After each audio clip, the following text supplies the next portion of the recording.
એનાથી આગળ વધતા જમણી બાજુ ભક્તા કાતું દેખાયું. એનાથી આગળ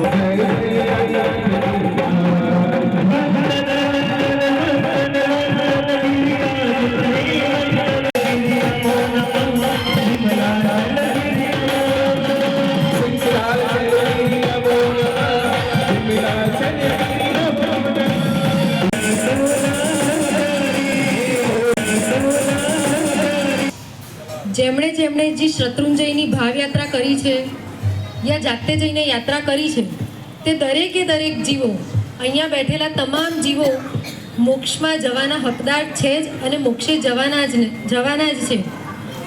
પધારો. શું તમે શત્રુંજય 6 ગામની ભાવયાત્રા નહીં કરી છે? ન કર્યો તો હું અને આજે મારા મિત્રો તમારે એવો ભાવ કરાશે કે તમે શત્રુંજયમાં છો અને તમે એની પૂજા કરો છો. સૌથી આપનું સાનિધ્ય મેળવીને કેટલા આત્માઓ પરમ પદને પામ્યા છે.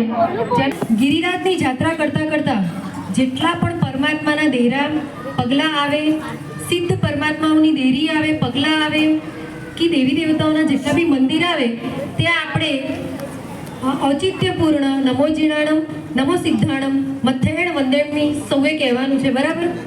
દીન તુ ગોખી તુષાર વંદા સરોજ હઠા અમલે નિસન્ના વાયે સિરી જય વાગહઠા સુહાય સાહ અમસયા પસઠા. આ તો જ્ઞાનની દેવ બનીના જીના બાબુ ના દે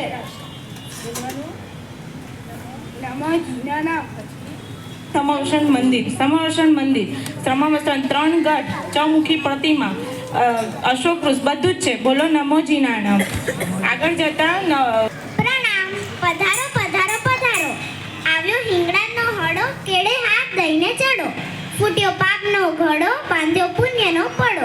શાશ્વત કોને કહેવાય? સાંભળો.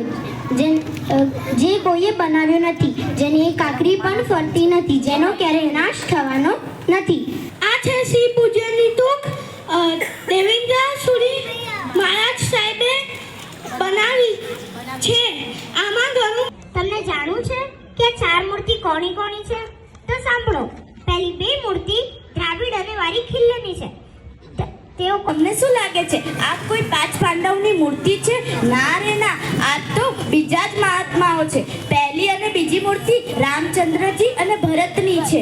તેઓ 3 કરોડ સાધુ ભગવંતો જોડે ગિરિરાજ ઉપર અંશન કરીને મોક્ષમાં ગયા હતા. બોલો નમો સિદ્ધાણમ. ત્રીજી પધારો પધારો પધારો. આ છે સુકોશલ મુનિના પગલા. સુકોશલ મુનિએ કીર્તિદાન નામના રાજા અને સહદેવી નામની રાણીના પુત્ર હતા. પિતા અને પધારો. આ સામે ગુફા જેવું છે દેખાય છે. તેમાં 3 કૌશલ્ય મૂર્તિ છે. ખબર છે કોની છે? સાંભળો. શ્રી કૃષ્ણ વાસુદેવાયના 3 પુત્રની છે. જ્યાલી, મયાલી ને વ્યાલી. પ્રણામ. પધારો પધારો. આ છે શાંતિનાથ દાદાનું દેરાસર. અહીંયા આગળ બીજું ચૈત્ય વંદન કરવાનું હોય છે. વિષ્ણુ અને કવળ યક્ષ અને ચક્રેશ્વરી દેવી. પધારો પધારો. પ્રણામ. આ છે કવળ યક્ષ, તેનું બીજું નામ છે કપર્દી યક્ષ. તેઓ શત્રુંજયના અધિષ્ઠાયક દેવ છે. જેટલા પણ પુણ્યાત્માઓ શત્રુંજયની યાત્રા કરવા પધારે તેને સહાય કરે, શક્તિ આપે અને નિર્વિઘ્ને યાત્રા પૂર્ણ કરાવી. આપણે પધારો. પ્રણામ. આ છે પુણ્ય પાપની બારી. અરે આ રૂમમાં તો એક ઊંટ અને તેના ઉપર એક મોટા શેઠ અને રબારીનું શિલ્પ હતું. તમને બધાને આનું નામ સૂરજકુંડ એટલા માટે છે કે પહેલાના સમયમાં સૂર્યના વિમાનના ઇન્દ્ર પોતાનું દેવ વિમાન અહીં ઉતારતા હતા. આથી આ કુંડનું નામ પડી ગયું સૂરજકુંડ. આવો પધારો. પ્રણામ. આ ધનેશ્વર સુરી મારા સાહેબની મૂર્તિ છે.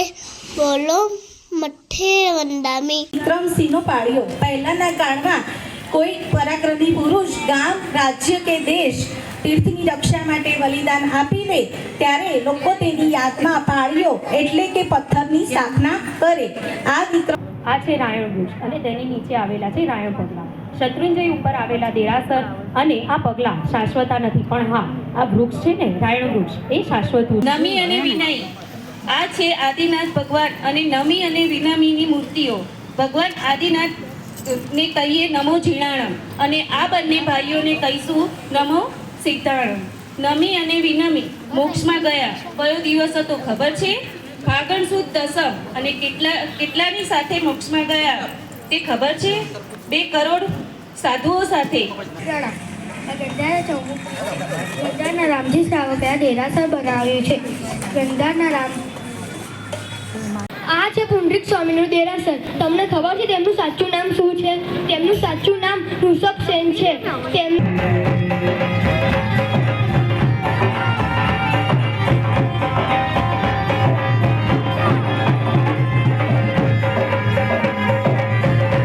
પધારો પ્રણામ. આ છે દાદાનો દરબાર. જો તો ખરા કેવી ભીડ છે, પડાપડી થાય છે. અરે પર્વના દિવસોમાં તો પગ મૂકવાની પણ જગ્યા હોતી નથી. એમ પધારો. આ છે દેવકીના 6 પુત્રો. તમે બધા શ્રી કૃષ્ણને તો ઓળખતા જ હશો ને. આ 6 ભાઈઓ શ્રી કૃષ્ણના મોટા ભાઈઓ છે. શ્રી કૃષ્ણ એ દેવકીના 7મા નંબરના પુત્ર હતા. આ છે ઉલ્કાજળ. ઘણા વર્ષો પહેલા શત્રુંજય પર્વત ઉપર જે આપણા આદિનાથ ભગવાન બિરાજેલા છે તેમના જે પક્ષાલનું જળ છે એ જરતું જરતું અહીંયા ભેગું થતું હતું. હવે તે આવતું નથી. ભગવાન અને શાંતિનાથ ભગવાનની દેવીઓ છે, કારણ કે આ બંને તીર્થંકરો શત્રુંજય પર ચોમાસું આવ્યું હતું. નવપુરાણમાં જે અજીત શાંતિ સ્મરણ છે જે દર 14 પ્રતિક્રમણમાં બોલાય છે તેની રચના આ સ્થળે થઈ હતી. આવો પધારો પધારો પધારો. જુઓ તે તળાવ દેખાય છે તેનું નામ છે ચંદન તલાવડી. તેનું નામ ચંદન તલાવડી કેમ પડ્યું તેનો આપણે હું તમને આજે ભાડવાના ડુંગર વિશે કંઈક કહીશ. અહીંયા શ્યામ અને પ્રદ્યુમન કુમારના પગલા છે.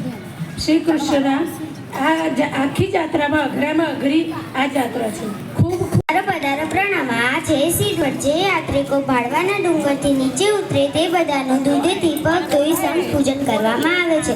જુઓ કેવી અનુપમ સાધનની ભક્તિ છે. આ વર્ણન. પ્રણામ. આવો પધારો. આ ખેતીની પાક છે. પાર ભક્તિ એટલે સાધનિક ભક્તિ કહેવાય. આ ભક્તિ માટે તંબુઓ ભારતમાં કેટલાક તંબુઓનો લાભ લે છે. તરબૂચ, શરબત, દહીં, થેપલા